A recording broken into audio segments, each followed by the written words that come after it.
Hello, my name is Tillert from the Department of Radiology of the Inselspital Bern, Switzerland. I will talk about computer-assisted diagnosis of FIE using MRI-based 3D models. Here we see two X-rays on the left, the patient with extreme Cairn-type deformity, and on the right side, the patient with protrusoacetabular and extreme form of pincer impingement. We all know that femoroacetabular impingement was described in 2003 by Professor Ganz in Bern, Switzerland. Nowadays, also abnormal femoral torsion is discussed as an additional cause for hip impingement. On the left side, we see a patient with high femoral torsion with posterior extraarticular impingement, and on the right side, a patient with low femoral torsion with anterior impingement.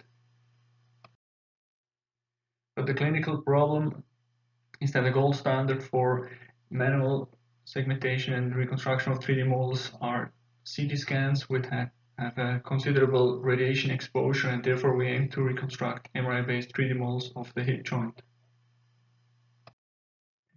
Therefore, we ask the following questions: what is the accuracy of manual and automatic MRI-based 3D models?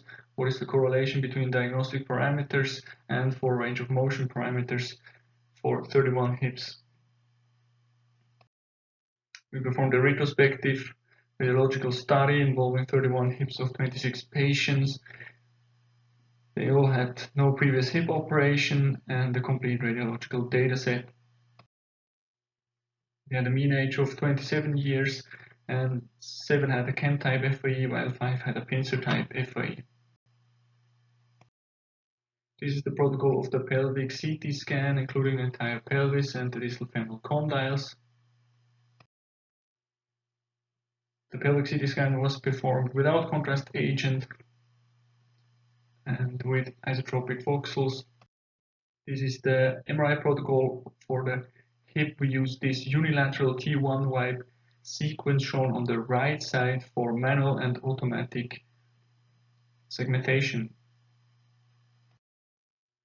This is an example of an MRI-based 3D model that we used for this study. Segmentation was performed with the software AMIRA. Manual segmentation was performed threshold-based for both CT and MRI, and surface distance was calculated in the software AMIRA. This resulted in a total of 62 femoral and 62 pelvic 3D models.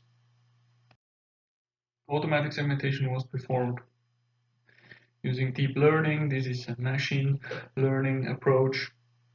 The network was based on the LPUNet. A holistic decomposition convolution was performed using the 3D UNet, and this method was implemented with a Python using TensorFlow framework and a good computer. This is the coordinate system and the landmarks used for calculation of diagnostic parameters and range of motion.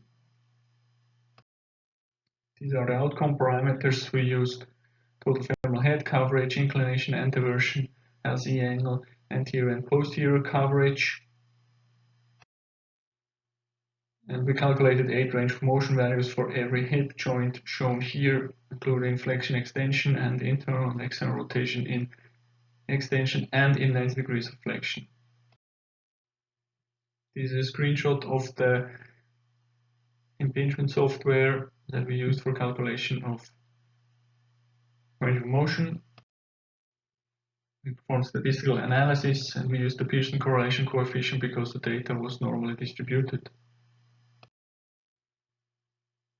These are results for accuracy. We found the surface distance below 1 mm for both femoral and acetabular models. These are the results for the diagnostic parameters. We found a good correlation, and the total femoral head coverage was almost the same between manual and automatic MRI-based 3D models. This is the blind Altman analysis. We found no systematic error. These are the results for the range of motion values. We found a good correlation for all range of motion values, and especially for flexion and internal rotation in 90 degrees of flexion we found a good correlation.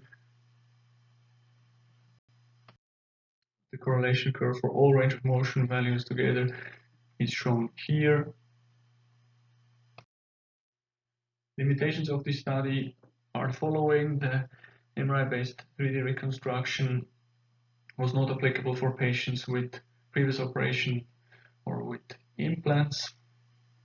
Of course, it was a time-consuming process of manual segmentation, and that's why automatic segmentation is very helpful, because it took less than 5 minutes. We found a high accuracy of the automatic MRI-based 3D models of the hip joint and an excellent correlation for diagnostic parameters and range of. For conclusion, we found that automatic segmentation of MRI-based 3D models were very accurate and possible within a routine MRI protocol. Further information can be accessed in this publication, including videos of the MRI-based dynamic impingement simulation. Thank you for your attention.